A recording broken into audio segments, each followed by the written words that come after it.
చిత్రాలను పూర్తి చెయ్యండి.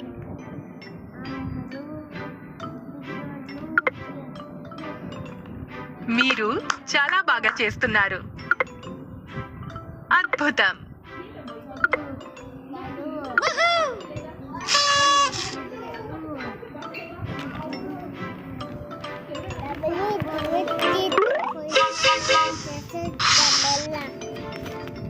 వచ్చేది